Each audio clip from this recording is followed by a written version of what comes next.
रुबीना जी नमस्ते। हाँ, नमस्ते सर। आदरणीय माननीय सर को मेरा बहुत बहुत नमस्कार, प्रधानमंत्री जी को। और मेरे 1,03,000 दीदी समूह की दीदियों की तरफ से भी आपको बहुत बहुत नमस्कार। कितने कितने कितने दीदी समूह?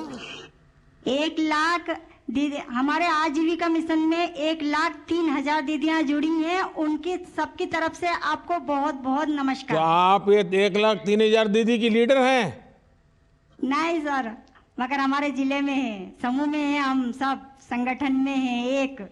अच्छा रुबीना जी, पहले अपने विषय में बताइए, आप क्या करती हैं, कैसे इस काम से जुड़ गई आप?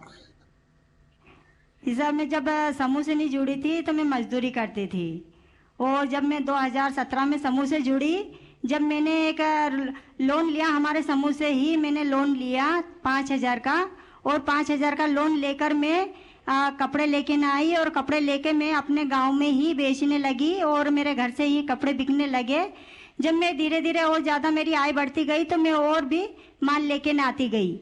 जब मेरा काफ़ी बढ़ गया, 2-3-4 महीने हो गए, जब मेरे घर वाले और मेरे पति ने निर्णय लिया कि क्यों ना अपन अब, क्योंकि मोटरसाइकिल से न साइकिल से माल नहीं बेच पा रही थी मैं, तो मैंने Maruti van, second hand Maruti van खरीदी। मारुति वैन लाई आप? जी सर, मारुति वैन लेके न आई। मेरे पास तो साइकिल भी नहीं है और आपके पास मारुति वैन है। जी सर। और उसको फिर मैं लेके न गाँव गाँव बेचने जाती थी, तो मेरा और भी आय बढ़ने लग गई। तो फिर मैंने देवास में दुकान ले ली, क्या दुकान खोल ली मैंने कपड़े की। और उसके बाद में फिर मुझे जिले से इसका गणवेश का भी काम मिला, तो मैंने गणवेश भी सिलाई करी।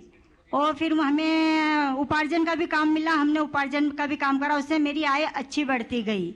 और उसके बाद में फिर अचानक कोरोना काल आ गया। तो कोरोना काल में एकदम हमें खबर मिली जिले से कि तुमको सैनिटाइजर, मास्क और अपने पीपी किट में ये बनाना है, क्या दीदियों तैयार हैं? तो कुछ दीदियां पहले तो डरने लगी कि पपन बाहर कैसे निकलेंगे, कैसे जाएंगे। मगर फिर हमने निर्णय लिया, सभी समूह की दीदियों उन्होंने, कि क्यों ना हम जब जब देश अपना इतना मुश्किल में है, इतना खतरे में है, तो अपन क्यों ना बाहर निकलें। इसलिए हमने मास्क बनाए, सभी दीदियों ने, मेरे देवास जिले की दीदियों ने मास्क बनाए, सैनिटाइजर बनाया और पीपी किट बनाया। और उसके बाद में हम सब दूर जाके देने भी लगे। उससे मेरी दीदी उनको एक तो अपने देश की सेवा करने का मौका मिला, और उसके बाद में एक हमारे जो देश में जो जो कोरोना काल की वजह से जो दीदियां आफत में थी, उनको एक आय मिली, उनको एक कमाने का साधन मिला। कितनी कमाई हुई होगी रुबीना जी? सर, मेरे दीदियों ने एक दीदी ने 60-70 हजार के मास्क और पीपी किट ने ये बनाए। मैंने खुद ने 60-70 हजार रुपये? जी सर। हाँ। अच्छा रुबीना जी, आपने तो क्लस्टर रिसोर्स पर्सन यानी सीआरपी रूप में भी काम किया है, उसमें आपके अनुभव क्या है? जी सर, मैं गाँव गाँव जागरने लगी। पहले गांव में जाके दीदियों को जागरूक करने लगी और दीदियों को समझाने लगी कि भाई जो अपन समूह से जुड़ेंगे तो अपन को अपनी सरकारी योजना उनका भी फ़ायदा मिलेगा। पहले क्या है कि दीदियों को कुछ योजनाओं का फ़ायदा नहीं पता था, मगर जब हम समूह से आजीविका मिशन से जुड़े तो हमें समूह का और आज जो सरकारी योजना उन चल रही हैं उनका हमें पता चला, और उसका हम फ़ायदा दीदियों लेने लगी। तो कुछ तो दीदियाँ ऐसे भी समूह बनाए कि भाई हमें सरकारी योजना का फ़ायदा मिलेगा, इसलिए मैंने समूह बनाए। हमारे संकुल संगठन में 40 गांव हैं, 40 गांव में ही हमने जा के समूह बनाए सर, और दीदियों को जागरूक करा। रुबीना जी, आपको शायद पता होगा, मेरा एक सपना है, उस सपना पूरा करने में आप मेरी मदद करोगी? बिल्कुल सर, आपकी बिल्कुल मदद करेंगे कि हम हमारे देश को एक आत्मविश्वास, बहुत अच्छा वो बनाए देश। नहीं, लेकिन फिर काम बहुत करना पड़ेगा। आत्मनिर्भर देश बनाए सर, और जैसे हम आत्मनिर्भर बने हैं ऐसे ही हमारा देश पूरा, सारी दीदियों अपने आप में आत्मनिर्भर बने और पूरा मेरा देश आत्मनिर्भर बने। अच्छा रुबीना जी, मेरी एक इच्छा ऐसी है जी कि मुझे आगे के कुछ समय में देश भर में ये जो हमारी स्वयं सहायता समूह से जुड़ी हुई जो बहनें हैं, ये जो हमारी जी सब सर। दीदियां हैं, जी सर। उसमें से मैं कम से कम 2 करोड़ दीदी को जी सर। लखपति बनाना चाहता हूँ।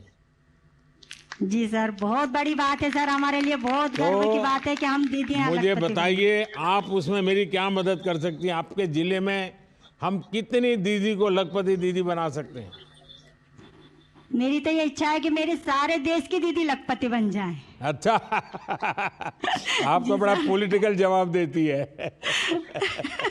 अच्छा, पीछे इतनी सारी महिलाएं दिख रही हैं, जरा हाथ जी ऊपर सर। करके बताएं कौन लखपति दीदी बनना चाहता है? देखिए, मेरे पास बहुत काम है। अगर आप मेरे साथ खड़े रहेंगे तो आप सब लखपति दीदी बन सकते हैं।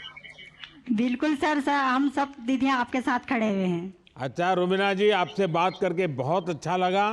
और आप जिस जी आत्मविश्वास से सर। बात कर रही हो, और हमारी जी माताओं सर। बहनों का ये आत्मविश्वास ही देश को आत्मनिर्भर बनाने वाला है। आप जी महिला सर। सशक्तिकरण के लिए और इतनी कठिन जीवन से आपकी यात्रा शुरू की, और आपने खुद के जीवन को तो बदला, औरों के भी जीवन को बदला। जी एसएचजी के सर। माध्यम से महिलाएं अब आत्मनिर्भर हो रही हैं और उनका आत्मविश्वास भी बढ़ रहा है। जी आप और सर। आपके जैसी हर महिला का मैं इसी तरह से अच्छे लोगों काम करता रहूं, और हम सब मिल करके ये जो 2 करोड़ लखपति दीदी बनाने का मेरा जो सपना है, उसको हमें पूरा जी करना सर। है। और मुझे रुबीना जी, जी आप जैसे लोगों की मदद चाहिए। बिल्कुल सर, हम सब दीदियां आपके साथ खड़ी हुई हैं। और सर, मैं एक बात और कहना चाहती हूँ, मैं दुकान तो चला ही रही होंगी, और उसके बाद में मैंने, मेरे लड़का बेरोजगार था, उसको टवेरा दिलाई। आज मैं एक टवेरा की मालकिन हूँ, एक दुकान की मालकिन वाह हूँ। वाह वाह वाह। क्या? चलिए, मेरी तरफ से आपका अभिनंदन है कि जी आपने। सर। अच्छा, बच्चों को पढ़ाया क्या? जी सर, मेरे बच्चों को मैंने 10वीं क्लास पढ़ाया। 2 लड़की हैं, एक लड़का है। उनको 10वीं क्लास मैंने पढ़ाया ने है। आगे पढ़ाइए। अगर बेटी आप ही के जरा, आप तो इतनी बुद्धिमान है, परिश्रमी जी है, सर। तो आपकी बेटी भी वैसी ही होगी। आप उसको पढ़ाइए, जी बहुत सर। आगे ले जाइए। जी सर, मेरे गांव में भी सर, सभी समूह में 16 समूह है मेरे गांव में, और मेरे गांव में 210 परिवार जुड़े हुए हैं। सारे समृद्ध गांव हो गया सर, मेरे गांव पूरा समृद्ध गांव, हमने समृद्ध गांव बना लिया हैगा। शाबाश और शाबाश। जी सर, सभी दीदियां अपना अपना उद्योग कर रही हैं, 1 से 4 गतिविधि कर रही हैंगी। और हमारे यहाँ पर बैंक की भी टीम आई थी, वहाँ पर हमारे पूरा गांव में सर्वे करा था उन्होंने, और बहुत खुश हुए। जी सर। चलिए, आपका बहुत बहुत अभिनंदन, और सब दीदियों का अभिनंदन।